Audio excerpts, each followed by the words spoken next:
Salut à tous, c'est HV et j'espère que vous allez bien. Putain, ça fait du bien de redire ça. Ouf, vous m'avez beaucoup manqué. Aujourd'hui, on se retrouve dans un nouveau secret de film. Pour ceux qui ne connaissent pas, le principe est super simple. Je prends une série de films ou d'acteurs et je vous raconte des anecdotes de tournage que vous ne saviez peut-être pas. Et aujourd'hui, vu que c'est un peu la période des fêtes, vous voyez, on va s'attaquer à Pirates des Caraïbes. Tu suis ma logique? C'est parti.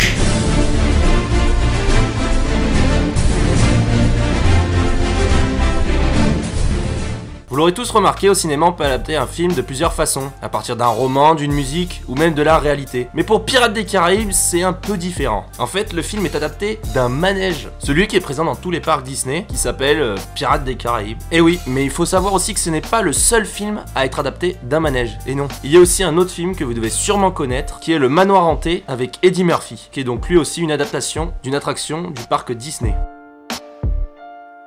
Pour apporter plus de réalisme au film, le réalisateur Gore Verbinski a voulu que ces pirates soient les plus authentiques possibles. C'est pour ça que sur le tournage étaient présents des historiens et des maîtres d'armes. Tous les détails étaient bons pour donner aux pirates leur authenticité parfaite. Et puis sur le tournage quand même il y avait plus de 400 perruques. Ça fait beaucoup. Même Orlando Bloom a eu le droit à des extensions capillaires pour donner plus de réalisme. Et franchement, ça rend bien. On va parler maintenant du tournage du 2 et du 3. Comme vous le savez, Pirates des Caraïbes 2 et 3 sont sortis avec un an d'intervalle. Pourquoi? Eh bien tout simplement parce que le tournage des deux ont eu lieu en même temps, pour des raisons purement économiques, et du coup ça a été un tournage très long. Il a duré plus de 1 an. Bon, Pirates des Caraïbes, c'est pas le tournage le plus facile, certes. Après que les scènes en studio aient été tournées à Los Angeles, il fallait bien évidemment tourner les scènes en mer, et c'est là que ça s'est compliqué. Bah, je sais pas si vous imaginez, 24 heures sur 24 sur un bateau qui tangue, c'est pas ouf. Surtout que les gars étaient pas du tout marins, alors ça devait leur filer un sacré mal de mer. Bon, et puis aussi ça les amenait à faire quelques conneries, notamment une. L'équipe technique a tout simplement, sans faire exprès évidemment, mis le feu au bateau. Résultat, 350 000 $ de dégâts.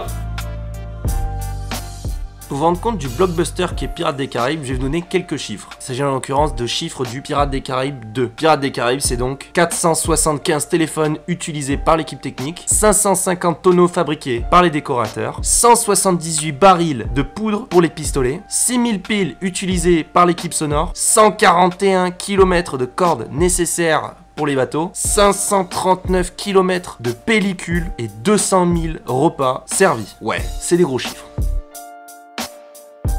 Bon, pour tous les costumes qu'on peut voir dans le 2 et dans le 3, on pourra remercier une personne, c'est Penny-Rose, qui a créé les 8000 costumes sur mesure pour le film. Je sais pas si vous imaginez la taille de la garde-robe du bordel.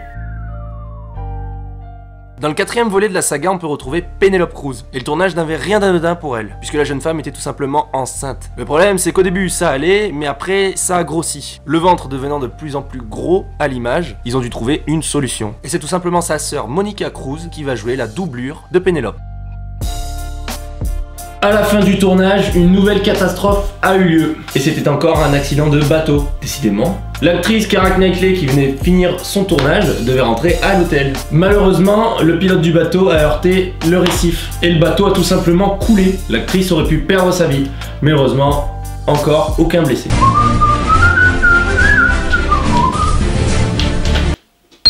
Voilà, c'est déjà la fin de ce secret de film numéro 5. J'espère qu'il vous a plu et comme d'habitude, si c'est le cas, n'hésitez pas à lâcher un petit like des familles. Ça fait toujours plaisir sa mère. En tout cas, j'ai pu voir que vous étiez de plus en plus sur la chaîne et ça fait vraiment plaisir. Et n'oubliez pas que je suis présent aussi sur les réseaux sociaux, Facebook et Twitter, je suis assez actif. D'ailleurs, je mets souvent des photos, c'est sympa. Bon, et puis évidemment, si tu regardes cette vidéo et que tu n'es pas abonné, c'est pas grave.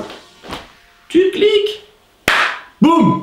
Et t'es dans le game. Bon, en tout cas, je vous dis à la prochaine dans une autre vidéo. C'était HV. Bye!